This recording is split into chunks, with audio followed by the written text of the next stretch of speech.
دعا ایسی چیز ہے جو انسان کی تقدیر کو بدل دیتی ہے. عام طور پر ہم اپنے خاندانی زندگی میں، گھریلو زندگی میں جب پریشان ہوتے ہیں تو ہم سمجھتے ہیں کہ شاید یہ مشکلات زندگی کا حصہ ہیں اور ان میں کبھی کوئی تبدیلی نہیں ہو سکتی. حالانکہ اللہ سبحانہ وتعالیٰ کے لیے کسی بھی چیز کو بدلنا کچھ بھی مشکل نہیں. بعض اوقات ہمیں شیطان یہ وسوسہ ڈالتا ہے کہ یہ چیز تمہاری تقدیر میں لکھ دی گئی تھی، اس لیے اب اس سے کوئی نجات کا راستہ نہیں. حالانکہ حدیث میں واضح طور پر آتا ہے، رسول اللہ صلی اللہ علیہ وسلم نے فرمایا، کوئی چیز تقدیر کو بدل نہیں سکتی سوائے دعا کے، اور کوئی چیز عمر میں اضافہ نہیں کرتی سوائے نیکی کے. یعنی اگر انسان دوسروں کے ساتھ خیر و بھلائی کرتا رہتا ہے تو یہ چیز اس کے عمر میں اضافے کا ذریعہ بنتی ہے. جیسا کہ ہم نے پہلے بھی ذکر کیا تھا کہ دعا کی قبولیت کے لیے ضروری ہے کہ پہلے ہم اللہ سبحانہ تعالیٰ کی تعریف بیان کریں. اللہ سبحانہ تعالیٰ کی تعریف کے بے شمار کلمات ہیں جو نبی صلی اللہ علیہ وسلم نے ہمیں سکھائے ہیں. ان میں سے ایک یہ بھی ہے. مصعب بن سعد اپنے والد سے روایت کرتے ہیں کہ ایک اعرابی رسول اللہ صلی اللہ علیہ وسلم کی خدمت میں حاضر ہوا اور عرض کیا کہ یا رسول اللہ، مجھے ایسا کلام سکھائیں جسے میں پڑھتا رہوں. آپ نے فرمایا، کہو لا الہ الا اللہ وحدہ لا شریک لہ، اللہ اکبر کبیرا والحمد للہ کثیرا، سبحان اللہ رب العالمین، لا حول ولا قوة الا باللہ العزیز الحکیم. اللہ کے سوا کوئی الہ نہیں، وہ اکیلا ہے، اس کا کوئی شریک نہیں، اللہ سب سے بڑا ہے، بہت بڑا، اور تمام تعریفیں اللہ کے لیے ہیں، بہت زیادہ. پاک ہے اللہ جو تمام جہانوں کا رب ہے، نہیں کوئی برائی سے بچنے کی ہمت اور نیکی کرنے کی قوت سوائے اللہ کے جو بہت زبردست حکمت والا ہے. تو بات یہ ہے کہ جب بھی ہم اپنے خاندانی حالات، گھریلو زندگی، اپنے ازواج یا اولاد کے سلسلے میں کچھ بھی پریشان ہو تو اللہ سبحانہ تعالیٰ سے خوب خوب دعا کریں، اور دعا سے پہلے اللہ تعالیٰ کی حمد و ثنا بیان کریں. جہاں تک ازدواجی زندگی کا تعلق ہے تو اللہ سبحانہ تعالیٰ نے شوہر اور بیوی کا رشتہ باہم ایک دوسرے سے سکون حاصل کرنے کے لیے بنایا ہے. اور اگر گھریلو زندگی میں دونوں کے درمیان سکون ہی نہ ہو، کوئی خوشی ہی نہ ہو، باہم محبت اور رحمت ہی نہ ہو تو زندگی ویران ہو کر رہ جاتی ہے. اللہ سبحانہ وتعالیٰ قرآن مجید میں شادی کی حکمت کو بیان کرتے ہوئے فرماتے ہیں، وَمِنْ آيَاتِهِ أَنْ خَلَقَ لَكُم مِّنْ أَنفُسِكُمْ أَزْوَاجًا لِتَسْكُنُوا إِلَيْهَا وَجَعَلَ بَيْنَكُم مَّوَدَّةً وَرَحْمَةً إِنَّ فِي ذَلِكَ لَآيَاتٍ لِقَوْمٍ يَتَفَكَّرُونَ. اور اس کی نشانیوں میں سے ایک یہ ہے کہ اس نے تمہاری ہی جنس سے تمہارے لیے بیویاں پیدا کی تاکہ تم ان کے پاس سکون حاصل کرو، اور تمہارے درمیان محبت اور رحمت پیدا کر دی. غور و فکر کرنے والوں کے لیے اس میں کئی ایک نشانیاں ہیں. یعنی اللہ سبحانہ وتعالیٰ نے تو فطری طور پر انسان کے اندر ایک دوسرے کے لیے کشش رکھی ہے، محبت رکھی ہے، لیکن اگر وہ کسی وجہ سے ختم ہو گئی ہے یا موجود نہیں ہے تو یہ بھی انسان کی زندگی میں ایک بہت بڑا دکھ اور آزمائش ہوتی ہے. تو اس سے نکلنے کے لیے اللہ تعالیٰ کی مدد اور اس کا سہارا لینا چاہیے، اور کسی بھی غلط قسم کے کام سے بچتے ہوئے اللہ تعالیٰ سے عاجزی کے ساتھ گڑ گڑا کر اس رشتے کی محبت اور خوشی کے لیے دعائیں کرنی چاہیے. پہلی بات تو یہ ہے کہ شادی سے پہلے ہمیں اسلام نے اچھے رشتوں کے انتخاب کا ایک معیار دیا ہے. مثلاً شوہر کے انتخاب کے لیے جو ہمیں حدیث ملتی ہے اور نبی صلی اللہ علیہ وسلم نے جو کرائیٹیریا دیا ہے اس میں آتا ہے کہ اگر تمہارے پاس کوئی ایسا شخص نکاح کا پیغام بھیجے جس کے دین اور اخلاق سے تم مطمئن ہو تو اس سے اپنی بیٹی کا نکاح کر دو. اگر ایسا نہیں کرو گے تو زمین میں فتنہ اور زبردست فساد برپا ہوگا. تو اس حدیث سے یہ پتہ چلتا ہے کہ شادی سے پہلے انسان کو ضرور یہ دیکھنا چاہیے کہ جہاں وہ اپنی بیٹی کو بیاہ رہا ہے اس شخص کا اخلاق، کردار، مزاج کس قسم کا ہے. یعنی محض کسی دنیاوی فائدے یا کسی کے مال یا بظاہر زینت اور رونق کو دیکھ کر شادی نہیں کرنی چاہیے، بلکہ دین کو معیار بنانا چاہیے. پھر اسی طرح لڑکی کے انتخاب میں بھی جو بات ہمیں بتائی گئی وہ یہی کہ لڑکی سے 4 چیزوں کی بنیاد پر شادی کی جاتی ہے، لیکن نبی صلی اللہ علیہ وسلم نے جو خاص طور پر تلقین کی وہ یہ ہے، فَاظْفِرْ بِذَاتِ الدِّینِ تَرِبَتْ یَدَاکَ، کہ تم دین والی کا انتخاب کرو،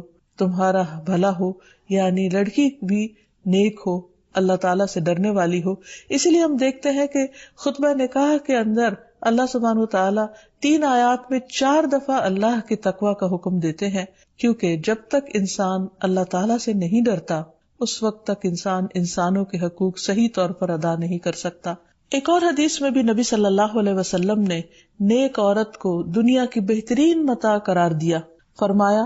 دنیا فائدہ اٹھانے کی چیز ہے اور دنیا کی بہترین متاع نیک عورت ہے۔ یعنی کسی بھی مرد کی سب سے بڑی خوش قسمتی یہ ہو سکتی ہے کہ اسے جو شریک حیات ملے وہ نیک ہو، با اخلاق ہو اور خاندان کو بنانے والی ہو، رشتہ داریوں کو جوڑ کر رکھنے والی ہو۔ لہٰذا اس سلسلے میں اگر ہم نکاح سے پہلے ہی اللہ سبحانہ وتعالیٰ کے احکامات کو مد نظر رکھیں تو بہت سے مسائل سے بچ سکتے ہیں۔ رشتہ کے انتخاب کے بعد نکاح کرنے سے پہلے استخارہ کرنے کا بھی حکم دیا گیا۔ استخارہ دراصل کیا ہے کہ انسان اللہ تعالیٰ سے خیر مانگتا ہے کہ یا رب اگر اس جوڑ میں بھلائی ہے، خیر و برکت ہے تو اس کام کو ہمارے لیے آسان کر دے، اور اگر خیر و بھلائی کہیں اور ہے تو ہماری رہنمائی اس طرف کر دے۔ استخارے کی باقاعدہ دعا نبی صلی اللہ علیہ وسلم نے سکھائی ہے، اور صحابہ کہتے ہیں کہ آپ ہمیں قرآن کی سورت کی طرح یہ دعا سکھایا کرتے تھے۔ ہمیں بھی اس دعا کو یاد کر لینا چاہیے، نہ صرف یہ کہ شادی اور نکاح بلکہ دیگر مواقع پر بھی جب انسان زندگی میں کوئی اہم فیصلے کرنے جا رہا ہو تو اس دعا کو ضرور پڑھ لے۔ پھر یہ کہ نکاح ہونے کے بعد بھی انسان خواہ بظاہر حالات درست بھی کیوں نہ ہو، باہم ایک دوسرے کے ساتھ محبت اور ایک دوسرے کی خیر و بھلائی کی دعائیں مانگتا رہے۔ اس سلسلے میں جو ہمیں ایک بہترین دعا قرآن مجید میں سکھائی گئی ہے وہ ہے ربنا ہب لنا من ازواجنا وذریاتنا قرۃ اعین واجعلنا للمتقین اماما۔ اے ہمارے رب، ہمیں ہماری بیویوں اور اولادوں سے آنکھوں کی ٹھنڈک عطا فرما اور ہمیں متقین کا امام بنا، یعنی ہماری جو آئندہ نسل ہو یا جو ہماری آئندہ جنریشنز ہو وہ نیک ہو، خدا خوفی رکھنے والی ہوں، اور یہ کہ ہمیں اپنے ازواج سے اور اولاد سے آنکھوں کی ٹھنڈک دے، یعنی خوشی عطا کر کے ہم جب ان کو دیکھیں اور ان کی زندگی میں ان کو پھلتا پھولتا دیکھیں اور خوش دیکھیں تو ان کی خوشیوں سے ہمیں خوشیاں نصیب فرما۔ اسی طرح رسول اللہ صلی اللہ علیہ وسلم نے ایک اور دعا بھی سکھائی ہے کہ جس میں برے ساتھی اور ایسے شوہر یا ایسی بیوی سے پناہ مانگی گئی ہے کہ جو انسان کو وقت سے پہلے بوڑھا کر دیں۔ حدیث میں آتا ہے اللہم انی اعوذ بک من جار السوء ومن زوج تشیبنی قبل المشیب۔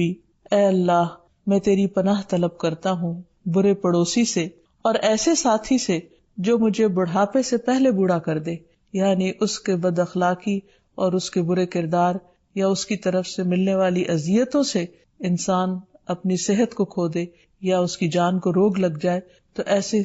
صورت میں بھی دعا سکھائی گئی ہے اور اس کو پڑھتے رہنا چاہیے، کیونکہ شیطان کا سب سے پسندیدہ کام یہی ہے کہ وہ شوہر اور بیوی کے درمیان اختلاف پیدا کرے اور ان دونوں کو باہم ایک دوسرے سے جدا کرے یا ایک دوسرے کے لیے باعث اذیت بنا دے۔ ایک انسان کے پاس اگر دنیا بھر کی دولت بھی ہو اور اگر وہ انتہائی کامیاب انسان ہو لیکن اس کے گھر میں سکون نہ ہو، اس کے گھر میں خوشی نہ ہو، یا جو سب سے قریبی ساتھی ہے اس کے ساتھ اس کی نہ بنتی ہو، تو انسان کے لیے ایک بہت بڑی آزمائش ہے۔ تو اس لیے انسان کو ہمیشہ چوکنا رہنا چاہیے انسانی شیطانوں سے بھی اور جناتی شیطانوں سے بھی کہ وہ اس رشتے کے اندر کسی قسم کا کوئی خلل پیدا کرے۔ اسی طرح ازواج کے علاوہ اولاد کے لیے بھی ہمیں قرآن و سنت میں دعائیں سکھائی گئی ہیں اور ان کا بھی اہتمام کرنا چاہیے۔ انسان اپنی زندگی میں اپنی بہترین کمائی اپنی اولاد ہی کو سمجھتا ہے، اور انسان اپنی زندگی کا بہترین سرمایہ اپنی اولاد پر خرچ کرتا ہے، اور اپنے بعد بھی ان کے لیے ہر طرح کی راحتیں اور نعمتیں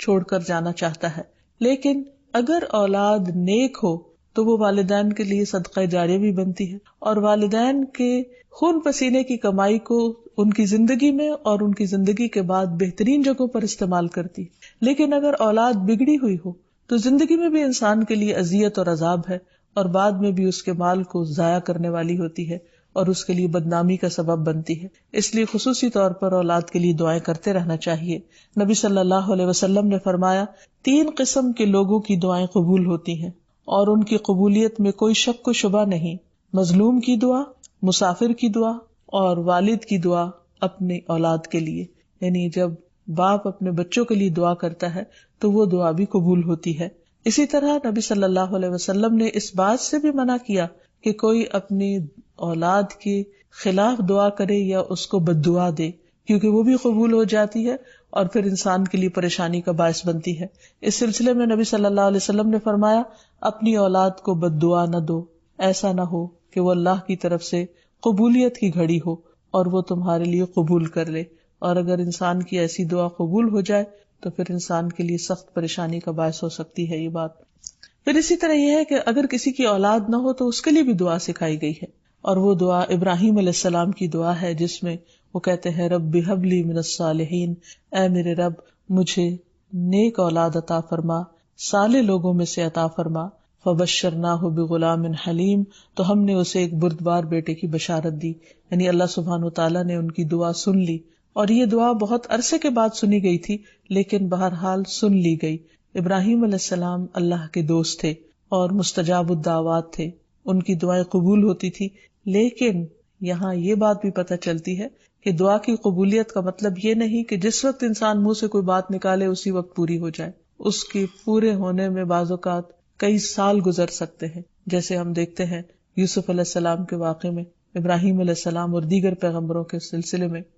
اور پھر ہم اس بارے میں یہ بھی دیکھتے ہیں کہ جس طرح ابراہیم علیہ السلام کی دعائیں قبول ہوئی تو انہوں نے اپنے رب کا اس پر شکر بھی ادا کیا اور فرمایا الحمدللہ الذی وہب لی علی الکبر اسماعیل و اسحاق ان ربی لسمیع الدعاء، کہ اللہ کا شکر ہے جس نے مجھے بڑھاپے میں اسماعیل اور اسحاق جیسی اولاد دی، بلا شبہ میرا پروردگار دعائیں سننے والا ہے۔ اور حقیقت یہ ہے کہ اللہ تعالیٰ پیغمبروں کی بھی سنتا ہے اور پیغمبروں کے علاوہ باقی لوگوں کی بھی دعائیں سنتا ہے، اس لیے اولاد کی طرف سے کبھی بھی مایوس نہیں ہونا چاہیے، نہ ہونے کی شکل میں بھی اور ہونے کے بعد ان کی نیکی اور خیر اور بھلائی کے سلسلے میں بھی۔ اور اس میں ہم دیکھتے ہیں کہ زکریا علیہ السلام کی بھی اولاد نہیں تھی تو وہ بھی بڑھاپے تک مایوس نہیں ہوئے اور دعا مانگتے رہے، اور اس سلسلے میں آتا ہے کہ وہ جب دعا مانگتے تو کہتے رب ہب لی من لدنک ذریۃ طیبہ انک سمیع الدعاء، کہ اے میرے پروردگار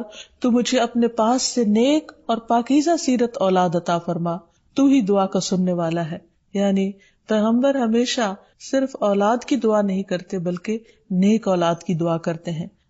اولاد کا ہونا اللہ سبحانہ وتعالیٰ کا ایک بہت بڑا انعام اور بندے پر بہت بڑا احسان ہے، اسی لیے ہم دیکھتے ہیں کہ اولاد انسان کے لیے اگر نیک ہو تو راحت، رحمت، آرام اور چین اور آنکھوں کی ٹھنڈک کا ذریعہ ہوتی ہے۔ نبی صلی اللہ علیہ وسلم حضرت حسن اور حسین کو اپنے پھول کہا کرتے تھے کہ یہ دونوں میری دنیا کے پھول ہیں۔ ایک اور حدیث سے ہمیں پتہ چلتا ہے کہ اولاد انسان کی بہترین کمائی ہے۔ فرمایا ان اولادکم من اطیب کسبکم، تمہاری اولاد تمہاری سب سے بہترین کمائی ہے، بس اپنی اولاد کی کمائی میں سے کھاؤ، یعنی وہ انسان کے لیے حلال ہے، جائز ہے۔ پھر اسی طرح بیٹیاں جو ہیں ان کی تعلیم و تربیت اور ان کی پرورش بھی ایک بہت خیر و بھلائی اور جنت کمانے کا ذریعہ ہے، لیکن اس کے ساتھ ساتھ یہ بھی یاد رکھنا چاہیے کہ اولاد ایک رسپانسبلٹی بھی ہے، ان کے بارے میں سوال بھی کیا جائے گا کہ ان کی تربیت کس طرح کی۔ پھر خصوصی طور پر اسے ماں کی ذمہ داری قرار دیا گیا، اگرچہ ماں اور باپ دونوں ذمہ دار ہیں، لیکن عورت سے اس کے گھر والوں یعنی اس کے بچوں کے بارے میں اس سے سوال ہوگا کہ اس نے ان کی تربیت کیسے کی۔ تو اس لیے ہم سب پر لازم ہے کہ ہم اپنے بچوں کی دینی اور دنیاوی دونوں طرح سے بہترین تربیت کرنے کی کوشش کریں۔ تو آخر میں ہم دیکھتے ہیں کہ جو دعائیں ہمیں خاص طور پر اولاد کے لیے مانگنی چاہیے وہ ان کی نیکی، تقوی اور اصلاح کی ہیں، پیدائش سے پہلے بھی اور بعد میں بھی۔ پیدائش سے پہلے رب ہب لی من الصالحین، کہ اے رب مجھے صالح اولاد عطا کر، رب ہب لی من لدنک ذریۃ طیبہ انک سمیع الدعاء، اے میرے پروردگار مجھے اپنی طرف سے نیک اور پاکیزہ اولاد عطا فرما، بے شک تو ہی دعا کا سننے والا ہے۔ پھر اسی طرح اولاد کو شیطان سے محفوظ رکھنے کی دعا بھی کرنی چاہیے، جس طرح حضرت مریم کی والدہ نے ان کی پیدائش سے پہلے دعا کی۔ پھر اسی طرح اپنی اولاد کو شیطان مردود سے بچانے کی بھی دعا کرنی چاہیے، جیسے حضرت مریم علیہ السلام کی والدہ نے ان کی پیدائش کے وقت یہ دعا مانگی تھی، وَإِنِّي أُعِيذُهَا بِكَ وَذُرِّيَّتَهَا مِنَ الشَّيْطَانِ الرَّجِيمِ، اور بے شک میں اس کو اور اس کی اولاد کو شیطان مردود سے تیری پناہ میں دیتی ہوں۔ پھر اسی طرح ایسی اولاد مانگنی چاہیے کہ جو انسان کے لیگیسی کو آگے لے کر چل سکے اور اس کے علمی ورثے کو سنبھالنے والی ہو، جیسے زکریا علیہ السلام نے دعا کی تھی پھر اسی طرح اولاد کے اللہ تعالیٰ کے راستے میں قبول ہونے کی بھی دعا کرنی چاہیے، جیسے حضرت مریم کی والدہ نے ان کے لیے دعا کی تھی کہ ربی انی نذرت لک ما فی بطنی محررا فتقبل منی، کہ اے میرے رب بے شک میں نے تیرے لیے اس کی نظر مانی ہے جو میرے پیٹ میں ہے کہ میں آزاد چھوڑ دوں گی، سو مجھ سے قبول فرما، بے شک تو سب کچھ سننے سب کچھ جاننے والا ہے۔ پھر اسی طرح اولاد کی دینی دنیاوی ضروریات پوری کرنے کی بھی دعا مانگنی چاہیے، جیسے ابراہیم علیہ السلام نے دعا کی تھی، اے ہمارے پروردگار، میں نے اپنی اولاد کے ایک حصے کو تیرے قابل احترام گھر کے پاس ایسے میدان میں لا بسایا جہاں کوئی کھیتی نہیں، تاکہ وہ نماز قائم کریں۔ پروردگار، بعض لوگوں کے دلوں کو ان کی طرف مائل کر دے، انہیں کھانے کو پھل مہیا فرما، توقع ہے کہ یہ شکر گزار رہیں گے۔ اسی طرح ابراہیم علیہ السلام نے اپنی اولاد کے کھانے میں برکت کی دعا کی، اللہم بارک لہم فی اللحم والماء، اے اللہ ان کے گوشت اور پانی میں برکت نازل فرما۔ پھر اسی طرح اولاد کی فرما برداری کی بھی دعا کرنی چاہیے، ربنا وجعلنا مسلمین لک ومن ذریتنا امۃ مسلمۃ لک وارنا مناسکنا وتب علینا انک انت التواب الرحیم۔ اے ہمارے پروردگار، ہم دونوں کو اپنا فرما بردار بنا لے اور ہماری اولاد میں سے ایک جماعت پیدا کر جو تیری فرما بردار ہو، اور ہمیں اپنی عبادت کے طریقے بتلا اور ہماری توبہ قبول فرما، بے شک تو بڑا توبہ قبول کرنے والا اور نہایت رحم فرمانے والا ہے۔ پھر اسی طرح اولاد کی اصلاح کی دعا کرنی چاہیے، رب اوزعنی ان اشکر نعمتک التی انعمت علی وعلی والدی وان اعمل صالحا ترضاہ وَأَصْلِحْ لِي فِي ذُرِّيَّتِي إِنِّي تُبْتُ إِلَيْكَ وَإِنِّي مِنَ الْمُسْلِمِينَ۔ اے میرے پروردگار، مجھے توفیق دے کہ میں تیرے اس احسان کا شکر ادا کروں جو تو نے مجھ پر اور میرے والدین پر کیا، اور یہ بھی کہ میں ایسے اچھے عمل کروں جو تجھے پسند ہو، اور میری خاطر میری اولاد کی اصلاح کر، میں تیرے حضور توبہ کرتا ہوں اور بلا شبہ میں فرما بردار ہوں۔ اسی طرح اولاد کی نماز قائم کرنے کی دعا کرنی چاہیے، رب اجعلنی مقیم الصلاۃ ومن ذریتی ربنا وتقبل دعا ربنا اغفر لی ولوالدی وللمؤمنین یوم یقوم الحساب۔ اے میرے رب، مجھے بھی اور میری اولاد کو بھی نماز قائم رکھنے والا بنا، پروردگار میری یہ دعا قبول فرما۔ اسی طرح اولاد کے شرک سے بچنے کی دعا کرنی چاہیے، وجنبنی وبنی ان نعبد الاصنام، اور مجھے بھی اور میری اولاد کو بھی اس بات سے بچائے رکھنا کہ ہم بتوں کی عبادت کریں۔ پھر اسی طرح اولاد کی خرابیوں سے، پریشانی سے بچنے کی دعا بھی کرنی چاہیے، جیسے نبی صلی اللہ علیہ وسلم نے دعا سکھائی کہ وَمِن وَلَدٍ يَكُونُ عَلَيَّ رَبًّا، کہ ایسی اولاد سے مجھے بچائے یا رب جو میری آقا بن بیٹھے۔ پھر اسی طرح دوسروں کی اولاد اور دوسروں کے بچوں کے لیے بھی دعا کرنی چاہیے، کیونکہ انسان جب اپنے لیے خیر چاہتا ہے تو وہ خیر دوسرے کے لیے بھی پسند کرنی چاہیے، اور جب دوسرے کے لیے دعا کرے گا تو وہ خیر اس کی طرف لوٹے گی جو کسی کے لیے بھلا چاہے گا۔ اور اس کے لیے ہم دیکھتے ہیں کہ نبی صلی اللہ علیہ وسلم نے حضرت انس کے لیے خصوصی طور پر دعا کی تھی ان کی والدہ کی فرمائش پر، اللہم اکثر مالہ وولدہ، اے اللہ اس کے مال اور اولاد میں کثرت کر۔ اور ہم دیکھتے ہیں کہ حضرت انس رضی اللہ تعالیٰ عنہ کے حق میں نبی صلی اللہ علیہ وسلم کی یہ دعا قبول ہو گئی۔ تو اللہ تعالیٰ سے دعا ہے کہ وہ ہمیں اپنے ازواج اور اولاد میں آنکھوں کی ٹھنڈک نصیب کرے، اور یہ دعائیں ہمیں سکھا دے تاکہ ہم اپنی اولاد کی دنیا اور آخرت کی بھلائیاں مانگتے رہیں اور اللہ کی رحمت سے کبھی بھی مایوس نہ ہوں۔ وآخر دعوانا ان الحمد للہ رب العالمین۔ السلام علیکم ورحمۃ اللہ وبرکاتہ۔